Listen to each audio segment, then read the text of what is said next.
comfortably zoned with the Zigzag Man in Alameda, California, pushing on the doors of life marked pull and fighting the unholy trinity as we go. Big business, organized religion, and government. We are back. Insight Pitch with Skip Lockwood. I'm Ralph Tyko with the Comfortably Zoned Radio Network, and I'm here with Skip. How are you, sir? I am excellent. What a beautiful day. Hope you're well. Yeah, we're just talking both coasts. When I say I'm here with Skip, he's on the line. Both coasts. I'm on the west one, Skip on the east one. Beautiful weather. It's great. It's like a picture-perfect day here. It's a little bit cool and sunny, and my grandson has a Little League game tomorrow. He's in T-ball. Right. So we're all excited about that. That is the future. I mean, yeah. what can you say about that? And you sound, every time you talk about your grandson, you glow. Yeah, thank you. I have 4 grandchildren, 2 boys and 2 girls. The oldest, the tallest one is my 5-year-old, and he is just a sweetheart, sensitive, caring little boy, and loves baseball. So he's got the helmet on and the gloves, and he's got the bat. I do a lot of pitching to him in the backyard, and these kids are so enthusiastic and so psyched about it. He'll stay up with me and watch the game, and with the Red Sox play and all of that, and just asking questions. Why are these guys doing that? Why are they doing this? It's so fascinating to relive the game that I played for so long, through his eyes, with him as he's growing up. It's just a special gift. It's very good. And do you look back on when you were that age and see similarities and differences? Yeah. Of course, I got hurt. When I was 5 years old, I cut my arm, and that caused my father to commit to baseball as a therapy for us. I hope he doesn't get hurt. He's loves it so much. It's so much part of everything he does. He sleeps in his uniform. He sleeps on top of his gloves. The first thing he does in the morning is come down and look at the reports of the game the night before. I see a lot of myself in it. I might be a little bit bigger than he is, but I do. I see myself in him. Well, I'm glad you're getting a chance to do that. You are indeed blessed for whatever reasons, and they must be good ones. I read something on Facebook. It was your anniversary. It is. And thank you for posting. I wanted to congratulate you. I think it said 48 years. Your lovely wife posted that. And is it 48? Did I get the number right? It is. It's 48. All right. That's absolutely terrific. And, it ain't easy. A lot of people don't end up doing that. A lot of people have 48 women for 48 years. And if you can keep one for 48 years, that would be it's much easier life, I'm sure. I don't know. I'm one that doesn't know, but I envy you about that. The family goes through the change of life. In baseball versus out of baseball is a change of life for the athlete and for the family. It's not always graceful. And is not very profitable. Athletes historically have done poorly when they get out of their sport. And baseball is not immune to that. Football and basketball and baseball, hockey to a certain extent as well. The players have suffered some financial losses, psychological problems when they get out. Society isn't quite ready for a retired athlete in the way you were accepted before. And I found it to be very true, even though I had prepared myself and I was waiting to get out. And when I got out, I had something to do. It's not easy. And if you remember a few years ago in Sports Illustrated, Pablo Torre wrote an article saying how and why athletes go broke. And we were just talking about marriage. And staying together as a family is one of the pivotal problems that athletes have when they get out of baseball. The family needs to have the family members all doing their chores. And a lot of times the athlete is placed on a pedestal to such a degree that he gets immune. He doesn't have to do the family chores. Somebody pays the bills, somebody cooks for him, somebody raises the children. And when you get out of baseball, football, or any of these major sports, and you're all of a sudden you're home, and you have to talk with each other, you have to talk about certain things, you have to address certain issues. Even if the money stays the same, it didn't stay the same for me. But today's athlete doesn't have as many financial pressure as the athletes had when I was getting out. But there's certain things about what happens is a loss of respect in the community. Psychologically, the player is looking for a place where he can put his aggression and put his competitiveness. That doesn't exist anymore. Golf's not a good outlet for a guy that's going to hit 30 home runs every year.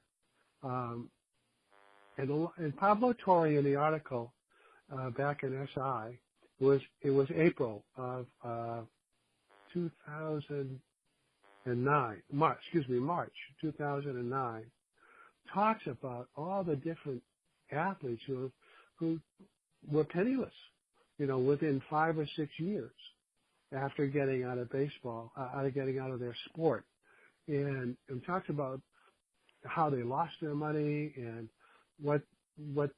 so they had too many credit cards, they had too many big cars, too many houses. Some had too many wives. But the whole thing centered around them being placed on a pedestal that you fall off of when the uniform gets taken away from you. It was a big problem I found for me, is certainly in baseball, football. There's a high percentage of players that have had financial problems just because they lost their uniform. And like in baseball, I believe the statistics say that something like 80% have had financial difficulties. 80% of the NFL players go broke within 3 years of getting out. And these are guys that made enormous amounts of money, and they go through the money, and they go through their friends. And one of the big contributors... Well, their friends go through them. Go through them. One of the big contributors is... A lot of hanger honors with these multi-billion-dollar contracts. And you go down the list, Brooks Robinson, Raleigh Fingers, Kareem Abdul-Jabbar, Tony Gwynn, famous players that had they had to go bankrupt in their lifetime, which is not a terrible thing to have to go through. Bankruptcy is kind of a wipe the slate clean again so you can start over. But for an athlete to have to give up World Series rings and pension proceeds and stuff like that, it's a difficult process that athletes go through. Right. I didn't know Brooks Robinson. You know, these are names that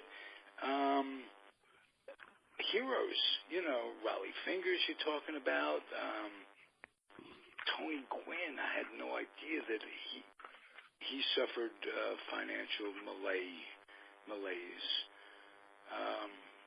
Shocking to the average fan who thinks these guys are well taken care of. And so how much responsibility does baseball itself have for this? Not educating players coming into ball, not preparing them for the future. Do they and should they be held accountable? No, I don't think baseball as an organization should be. I think the teams have a responsibility to retired players that wore the uniform and live in the same town. You know, the Yankees and the Mets have a lot of players that live in the New York area. The Red Sox do too. I think there's a responsibility to have them and get involved, to still feel important, to get some face time with the fans, to be invited back, to be included. I had a very great opportunity in 2013 to ride the duck boats when the Red Sox won. And I rode the duck boats all through the city. There was, 10 million people out there. They were cheering for us. They cheered for my duck boat just like they cheered for everybody else's duck boat, where the players were all on the different boats. That was very meaningful for me. It's cathartic almost to get a chance to be in front of people. They knew who was on the duck boat. My name was on the duck boat. But they cheered and they clapped. And I was on the same boat with Louis Tiant. And we had a blast. We had a good time. Presidente. It was able to connect with the same people that cheered for me on the ball field were still cheering. And that was very good for me. It took all day to do, but I thought it was just one of those things that was remarkable. Just truly remarkable that the Red Sox lifetime memory to involve us. Yeah, to involve us. Very nice. On the other hand, there are players that don't get to experience as pleasant a life as you've been blessed to experience health-wise. And you mentioned your good friend, former catcher with the Mets, Jerry Moses. Jerry Moses didn't catch many games, but you're up for one game. You're in that baseball encyclopedia. You're in people's minds for a lifetime, and for better or worse, you will always be remembered as a ball player. And so when I think you mentioned Jerry Moses, my friend Jerry Moses, I immediately thought of him. You can't tell the audience, if you would, what the circumstances around his passing were and how he lived the last few years of his life. So Jerry was very involved with the Alumni Association, Baseball Players Alumni Association. And he was instrumental in bringing about a lot of changes. As you know, athletes don't continue in the health insurance plan after they leave their sport. Baseball, football, basketball, whatever. Once you surrender the uniform, your health insurance stops. Now you can pick it up and you can pay for it, just like a COBRA benefit would be available if somebody was leaving a business. And it's available for you through your lifetime, so you can continue to pay, but it gets very expensive. And players in their 60s, the premium for this benefit gets to be prohibitive. So a lot of players, when they most need it, don't have the health insurance that they should. Don't get the care that they should. And Jerry Moses was at the forefront of trying to get better coverage, get players to sign up for the coverage and understand what their coverage limits are and what the way in which they should approach Social Security and try to integrate that into their coverage. Jerry was a guy that I knew very well. He was always at Fenway Park. He was always around. I used to see him 3 or 4 times a year. I used to see him in the wintertime. We played golf together. Very close friend. And he got he got his bell rung at home plate. And it happened in more than one occasion where the runner would run into the catcher deliberately, bowl them over. If you could jar loose the baseball, you were called safe. Now, back in a few years ago, they stopped that so that you can't run into the catcher anymore. Posey was hurt very badly, and that precipitated the rule change. Some say that's good, and some say that's bad.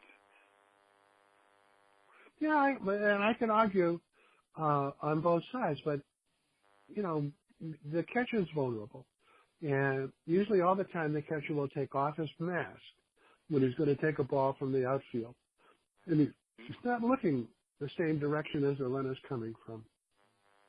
So he's got a chance to get blindsided pretty easily. And if you hit him high or you hit him low, if you could just get the ball out of there, then you'd be called safe. So a lot of guys would go higher than they would lower. Jerry had some concussion issues. And concussions, as you know, have become a big deal in football and not such a big deal in baseball. But it's still real. And I don't think Jerry ever got tested for CTE, but when I knew him the last couple of years, and he would struggle to find a word, he'd struggle to make eye contact with you. He was at the event in the picture of health, except that he was slurring his words. And I asked him, Jerry, what's up? How come you're doing this? And he said, I get headaches, and my vision isn't as good as it always was, and he had to give up golf because of that. And the protocol that football has, where you get looked at on the field, and it's not as if you have to count to 1, 2, or 3 anymore. There's a doctor that looks at you and evaluates you in football. That doesn't exist in baseball. If a foul ball catches a mask, ricochets off, the only thing that happens is the umpire will clean home plate. Yeah, the give him some time to recover. And sweeps a little bit. Yeah, buys him a couple seconds so his head can clear up. Well, that's not a great protocol for later on in life. If that happens 3 or 4 times in a season, which I think it does, that has an effect, a cumulative effect over a period of time. The umpires, too. The umpires don't get it as frequently as catchers do, but they get hit. They get hit hard. It's one of those things that baseball needs to pay more attention to going forward. Well, to illustrate that, the manager of the Cardinals, Mike Matheny, had to retire because of concussions, had to leave the Giants, and he was in the prime of his career. And so it is very real in baseball. Like you say, not as real as in football. But, there are some owners in football that are still denying, even after all the lawsuits and the settlements. The owner of Dallas, for instance, I can't think of his name right off hands, and I've not been concocted, but he denies that it even exists. These owners are so old school and so unwilling to accept what's going on. changes have been made very slowly to helmets. Shouldn't catchers wear? Some catchers do wear like a full football helmet, but others don't. And should there be something that's standard that reduces the chances of concussions more? Well, of course.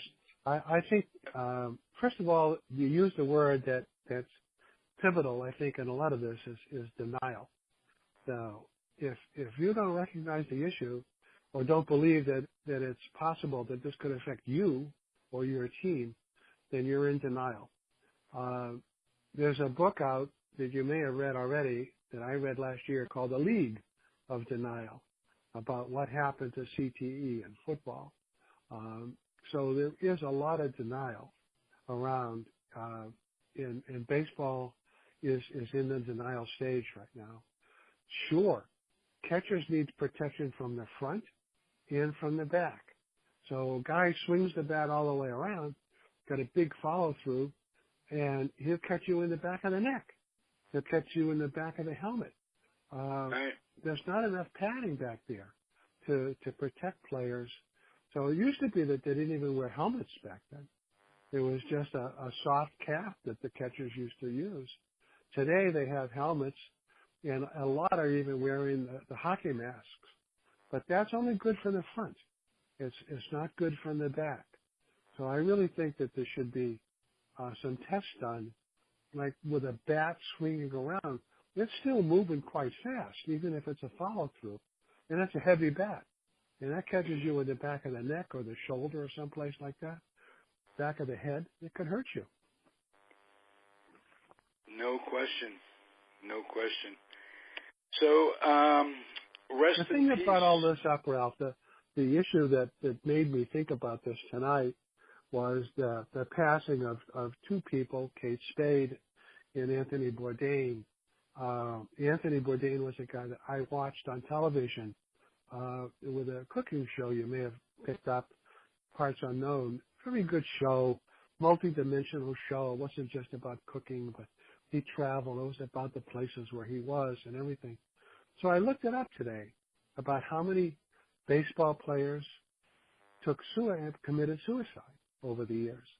And it's shocking to think that 15, at least when I looked it up this afternoon, 15 players came up on the list as having committed suicide.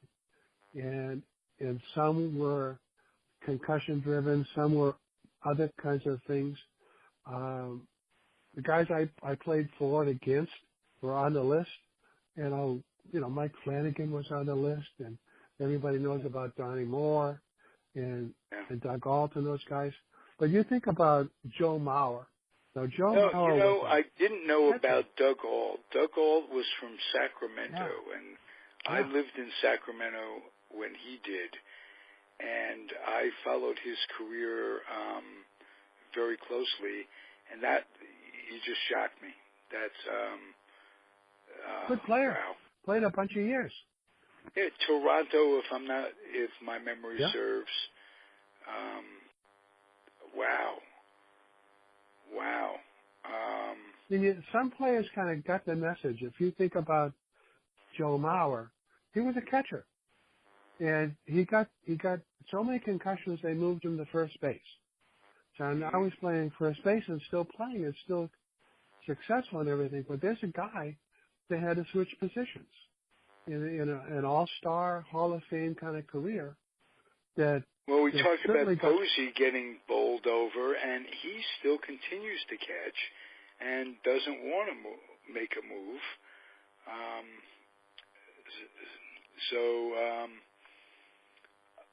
A lot of it is choice, of course, but there have been other catchers. Joe Torre, for instance, your former manager, started out as a catcher, went to third base, then first base. A guy who hits with catcher speed hits 364 one year with the Cardinals.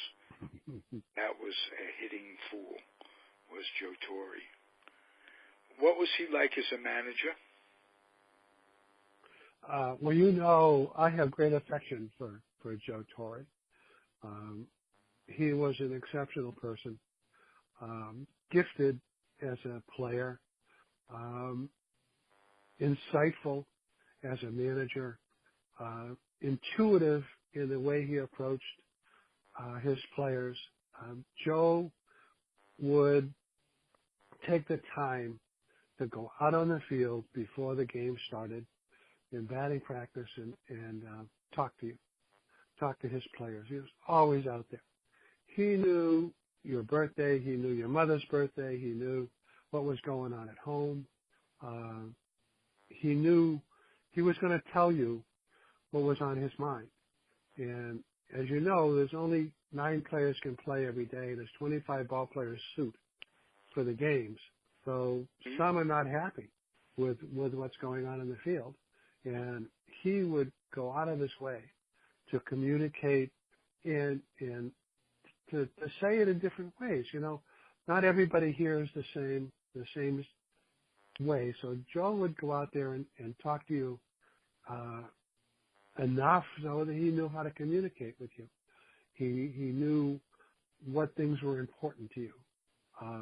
One of the guys that became a big advocate, I believe, of Joe Torre was Eddie Kranepool. Now, Kranepool wanted to play. Eddie Kranepool was a New York guy. He wanted to play. He wanted to play every day, but he couldn't always do that. You know, we had first baseman Rusty Staub and Dave Kingman and other guys playing first base that were great players too. But the deal that Joe Torre had with Kranepool was, all right, I can't start you every day. I'll get you in some days, but here's the deal. I'll get an at-bat for you every day so that you can hit in an important situation. I can't guarantee it's going to be the game-breaking run that you're going to drive in, but it's going to be in a situation where your at-bat will count for something, and I'm going to try to do that every day for you. And for Eddie, that was enough. It was enough to keep him motivated. Eddie Kranepool was a great teammate. He was committed to what he was doing, and he was important. He was still important, and that you can blame Joe Torre for making that happen, because Joe had the insight to go and tell the guy honestly, hey, listen, you know, there's 2 guys here that I'm going to play. You're going to play sometimes, but you are going to hit in important situations.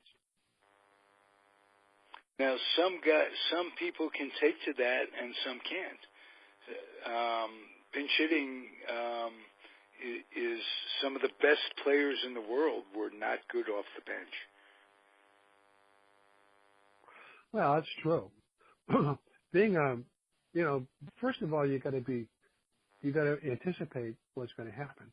If you're down there with your jacket on and paying some attention to the game, but not entirely, and they come and knock on your shoulder and say, "Oh, you've got to go hit," you may not be ready.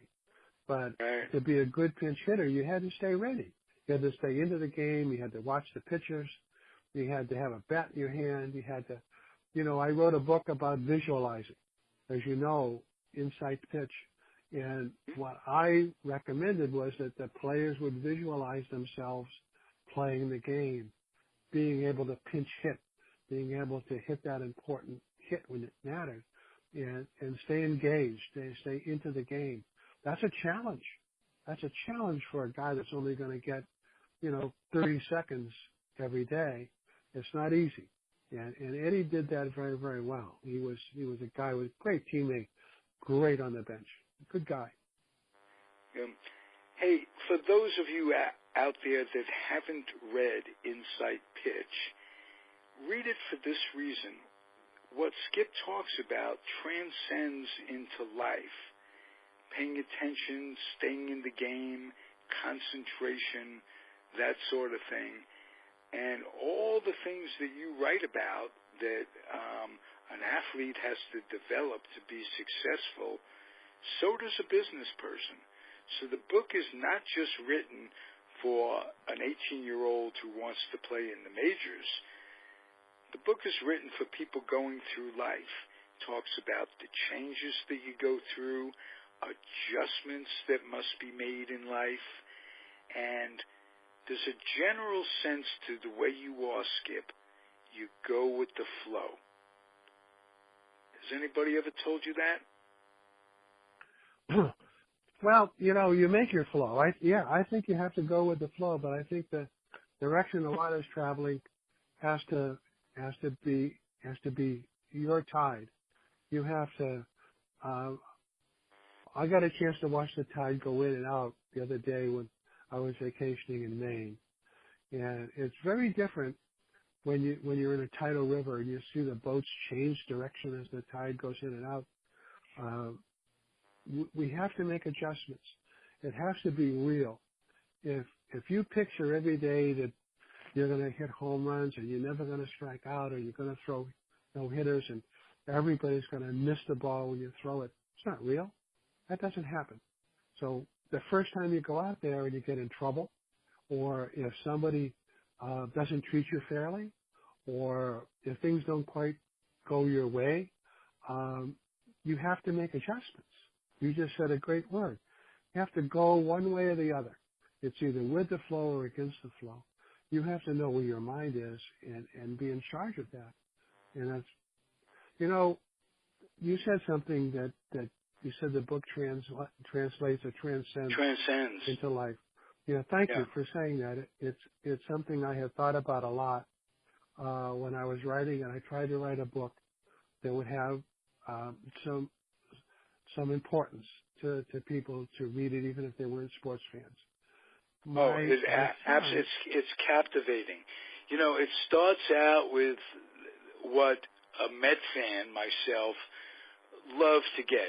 You gave us an insight into what it's like to be in a clubhouse, what it's like to prepare for a game, from meeting with the clubhouse guy to just your direction, how you do it.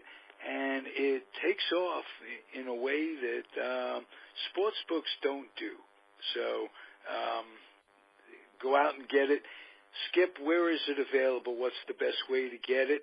And let me ask you if you have a program, if people wanted a signed copy, a personalized copy of the book, is there a way they can get it? Oh, yeah. Absolutely. First of all, it's available on Amazon. The book is doing very well. It's coming up in the ratings. It's got great reviews. There's 5 or 6 people in Amazon that absolutely loved it. And I don't know who these people are. I wish I could thank them. The reviews have been extraordinary, so I thank people for writing that. It's also available in Kindle. I can't sign your Kindle, but I can sure sign your book. And my address is on my website. You can send them to the people. I'm getting a lot of copies of the book in the mail. I sign autographs every week and send them off. I'll sign the book. If you send it to me, I'll personalize it for your birthday or somebody else's birthday. Absolutely. Just send it to me in the mail. I'll return it, and it'll get signed. Beautiful. That's absolutely terrific. Skip, as usual, I think you're an additive to my life. How about that?